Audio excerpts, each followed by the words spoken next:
10 tips upang mapabilis ang iyong pagyaman. Yan ang pag-usapan natin sa hapong ito. Hi everyone! Ako nga pala si Mr. Bernard Tubera Gabaon and welcome back to my YouTube channel, Current Events Comparative Point of View. Kumusta na po kayong lahat mga kabayan? Stay tuned, panoorin nyo ang vlog na ito mula sa umpisa hanggang wakas dahil ang vlog na ito napaka-importante po sa ating buhay mga kabayan.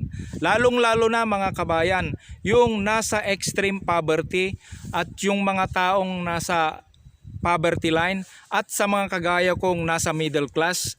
Panuorin po natin ito mga kabayan. Malaking tulong po ito sa ating buhay. Kaya ito na po mga kabayan, ang unang-unang steps ay kailangan mong sumampalataya sa iyong pangarap. Ano itong sumampalataya? Ang sumampalataya mga kaibigan, ito ay mayroon kang pananampalataya at linalakipan mo ito ng gawa dahil naniniwala ka. Yan ang kailangan mong sumampalataya. Pangalawa kabayan, ang pangalawa mong gagawin ay kailangan magkaroon ka ng vision and mission. Ano naman itong vision and mission? Unahin natin yung vision. Pag sinabi kasi nating vision, ang vision ay ang nakikita natin sa ating hinaharap. Nagkakaroon tayo ng vision, example, kung ikaw ay gusto mong maging successful na milyonaryo, maging successful na businessman o entrepreneur, maging successful na abogado, attorney, engineer, yan, kailangan mo ng vision. Ang vision na yan ay kinakailangan ng knowledge and experience at ito ay kinakailangan mo ng judgment at ina-apply mo sa iyong buhay. Yan ang vision. At ano naman ang mga mission? Simple, ang mission kabayan ay kung ano ang gagawin mo, mga proper ways na gawin mo para makamit mo ang vision mong yan. Yan kabayan.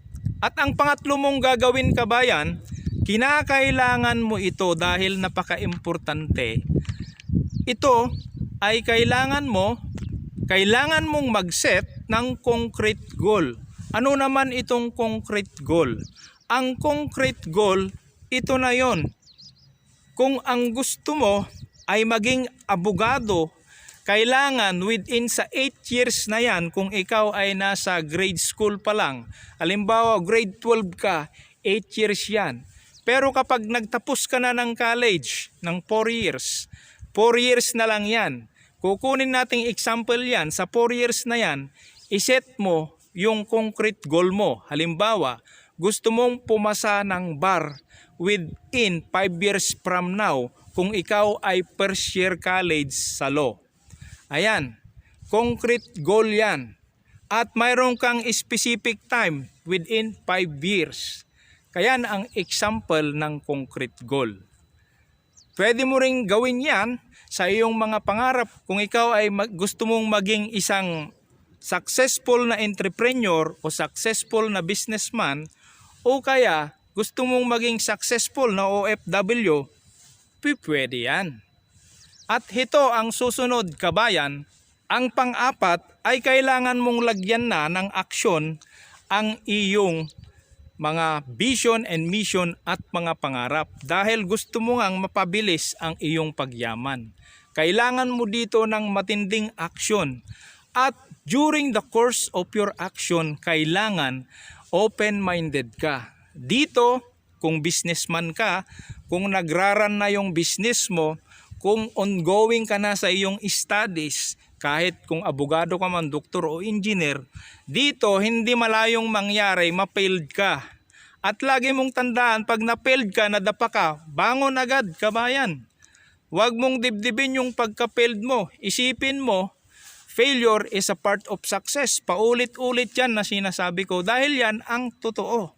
Kailangan mong bumangon. Si Abraham Lincoln, 11 times yon na na-failed. Pero bumangon hanggang siya ay naging presidente ng Amerika. Kaya napaka-importante yan kabayan. Kaya bumangon ka kapag ikaw ay natumba o kapag ikaw ay nagkaroon ka ng failure. At panglima ay kailangan mong maging conscious. Anong ibig kong sabihin? Sa mga actions mo, sa mga operations mo, kung nasa business ka na, kung nasa studies ka na, o kailangan nasa trabaho ka na, kailangan mong maging conscious. Pag conscious ka, alam mo ang nangyayari sa kaliit-liitan na bagay at sa kalaki-lakihang bagay, sa pros and cons na nangyayari sa sitwasyon mo. Kailangan alam mo kung ano yung mali, kailangan alam mo kung ano yung dapat. At kailangan magkaroon ka lagi ng solusyon. Kasi kung conscious ka, madapa ka man, magkamali ka man, kaunti lang ang iyong problema.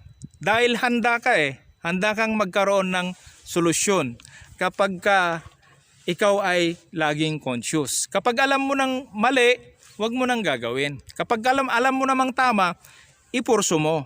Yan kabayan Kailangan mong maging conscious. Yan ang panglima. At ang panganim, sa panganim naman, habang ikaw ay nasa operation pa rin, habang tinatahak mo ang landas ng iyong mga pangarap. Dahil dito, kalimitan sa buhay kasi, ang landas ng mga pangarap natin ay laging nandoon tayo sa makipot na daan. Hindi po tayo pupunta sa maluwang na daan. Dahil sa makipot na daan, alam nyo kung anong ibig kong sabihin? Maraming challenge dito sa makipot na daan dahil makipot nga. Pero doon sa maluwang na daan, walang challenge pero walang patutunguhan. Dito, nandito yung pag-asa sa makipot na daan. Kaya, unahin natin kabayan ang ating needs bago pa luho. Yan ang panganim. Unahin muna natin ang ating needs bago bumuli ng mga luho. Ano ba ang needs natin? Siyempre, yung pangangailangan natin, halimbawa nag-aaral ka nga ng abogado o doktor, limited lang yung pera mo. Alam mo, itong mga course na ito masyadong mahal. Bihira lang nakakapag-aral ng mga kursong ito. Kaya nga, sabi nila, may utak ka nga, kung gusto mong mag-aral ng abogado pero wala kang pera, hindi mo rin mararating. O di kaya may pera ka nga, kung wala ka namang utak, hindi ka rin magiging abogado. Kaya kailangan sa pag-aaral ng abogado, kailangan mong may utak ka, may pera ka pa. Kaya unahin mo, kabayan, yung needs mo bago pa yung wants mo para hindi mapurnada ang iyong pangarap. Yan kabayan, napaka-importante yan. At ang susunod ay mag-ipon ng pera habang nasa daan tayo, habang tinatahak natin ang ating pangarap. Kailangan nating mag-ipon ng pera. Napaka-importante yan kabayan para sa ating mga pangarap. At ang mga pera nating iipunin ay huwag kakalimutan na mag-ipon tayo ng ating calamity fund at emergency fund.